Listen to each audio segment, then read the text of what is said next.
Alors dans une précédente vidéo, on a vu ensemble que la profondeur de champ, je rappelle qui est en fait la zone de netteté qui s'étend en avant et après en arrière de la zone où on fait la mise au point, l'endroit où on fait la mise au point, avec un tiers de la netteté à l'avant et deux tiers de la netteté à l'arrière, dépendait de l'ouverture du diaphragme, et qu'en faisant varier cette ouverture, donc on pouvait comme ça faire varier la profondeur de champ.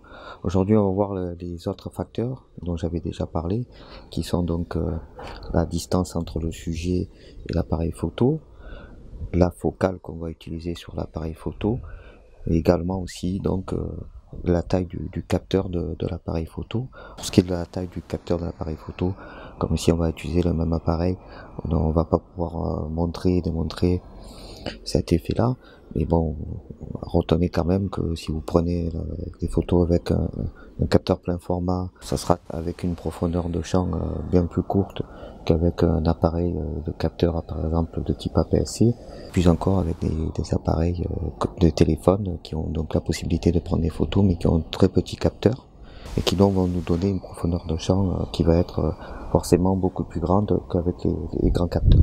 Ici donc on va prendre en photo et en vidéo donc la plante qui se trouve sur la table avec les chaises à l'arrière. Et on va voir la différence que ça donne quand on change de focale notamment, ou quand on se rapproche du sujet.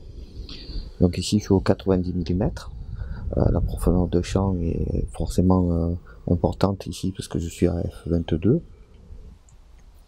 Je vais réduire pour passer à 2,8. On va voir qu'on obtient ainsi une profondeur de champ très courte qui va bien mettre en avant le sujet photographié, à savoir la plante. Alors pour ça, tout simplement, j'ouvre plus grand sur l'appareil en passant à f2.8, sachant que j'ai fait la mise au point déjà donc sur la plante, et qu'en faisant varier l'ouverture, je modifie pas la mise au point, parce que je suis en mise au point manuelle. Juste, je vais modifier les ISO. J'ai pas besoin d'être en ISO très élevé. Donc ici, je suis en ISO 200 à f2.8, donc une profondeur de champ qui est réduite. Ça permet de bien voir donc la plante qui est le sujet photographié. La table est très nettement floue, très rapidement vers l'avant ou vers l'arrière, et les chaises qui se trouvent à l'arrière-plan sont totalement floues. On va changer de focale et voir ce que ça donne. Donc pour changer de focale et pour garder exactement la même composition, on va se rapprocher nettement de la plante. Donc ce qui va impliquer les deux facteurs indiqués, c'est-à-dire la distance sujet appareil photo et la focale. Voilà, donc là on a changé la focale et donc on se retrouve à 28 mm. Donc pour pouvoir avoir la même composition, c'est bien rapproché. Et donc vous voyez ici à 22, on a quand même une zone de netteté 40, donc du coup pour l'instant tout apparaît net sur la photo. Mais si je descends sur les chiffres de l'ouverture, donc je rappelle que le plus petit chiffre, ça veut dire la plus grande ouverture.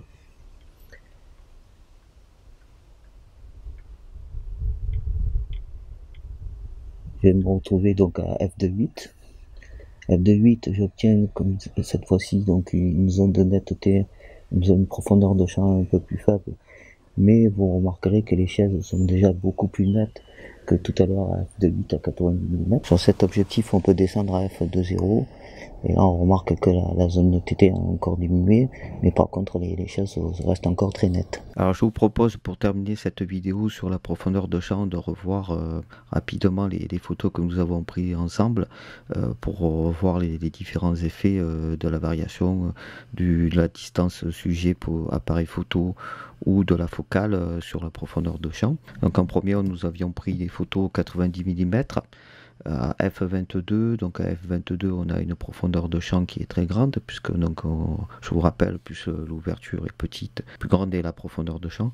Et ici nous avons donc une photo qui est vraiment nette, aussi bien au premier plan sur le sujet, la plante que nous avons photographiée ainsi que les chaises et le mur sur le fond. Pas grand chose ne se détache du coup de la photo, on ne sait pas trop si le sujet c'est vraiment la plante, même si la composition laisse entendre que ça devrait être le cas.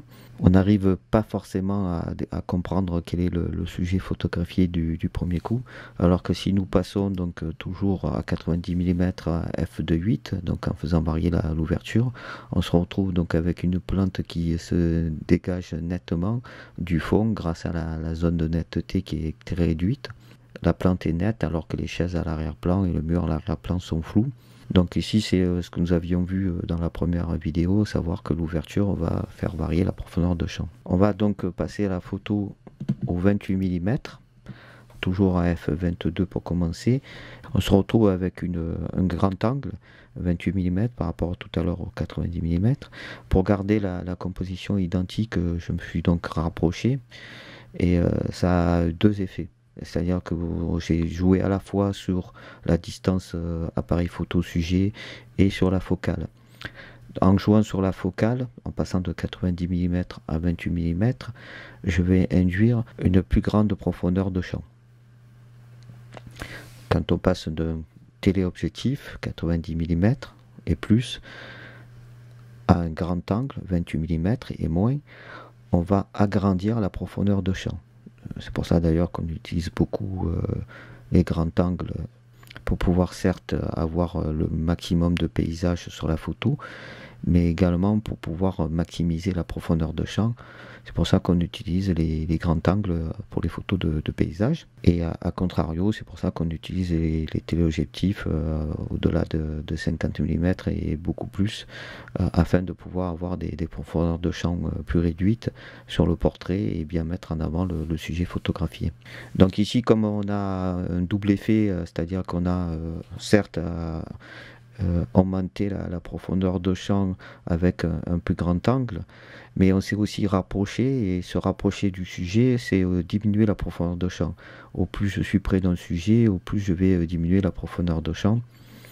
D'ailleurs, c'est ce qu'on a dans la macro-photographie. Quand on est très très proche du sujet, eh bien on a une profondeur de champ ultra réduite et on peut avoir comme ça les antennes d'un animal parfaitement net et le reste du corps de l'animal flou, alors que l'animal est très petit, de l'ordre de quelques millimètres. Et donc on va passer donc à une plus grande ouverture. Ici, je suis passé donc à toujours 28 mm, mais cette fois-ci à l'ouverture de 8, comme on avait tout à l'heure pour les 90 mm. Donc on retrouve cette profondeur de champ réduite qui met bien avant le sujet. Ce qu'il faut retenir ici, c'est que comme nous avons trois critères indépendants qui vont jouer sur la profondeur de champ, il faut aussi toujours avoir en tête quelle est notre intention. Et si vous voulez avoir une grande profondeur de champ, ben là vous avez la possibilité de jouer à la fois sur l'ouverture, donc en mettant donc une petite ouverture, de l'ordre par exemple de f11 jusqu'à f32. Vous avez la possibilité de jouer sur la distance appareil photo sujet, donc il faut s'éloigner du sujet pour maximiser la profondeur de champ.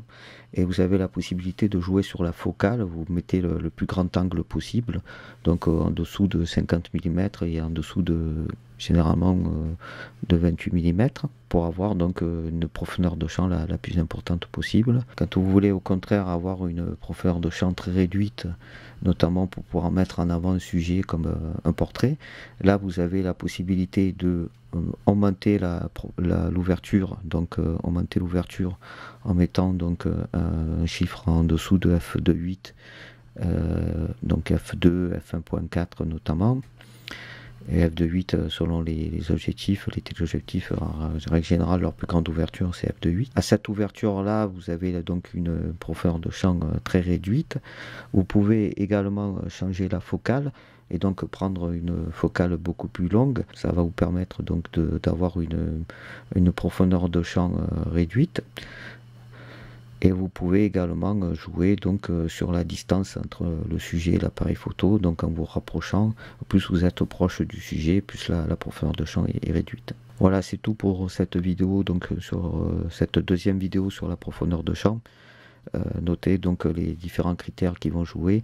On n'a pas trop parlé de la taille du capteur de l'appareil photo. Il faut juste retenir que donc si on a un appareil photo plein format, c'est là où on a le plus de chances d'avoir des profondeurs de champ réduites. Et plus on descend en taille d'appareil photo, donc avec la PSC et encore plus petit, donc avec les capteurs des compacts et encore plus petit avec les capteurs des appareils, des téléphones qui permettent de prendre des photos. Là, on va avoir donc une profondeur de champ qui va être plus grande, avoir difficilement des beaux flous d'arrière-plan sur les appareils avec des capteurs de petite taille. Voilà, c'est tout pour cette vidéo et on se dit à bientôt.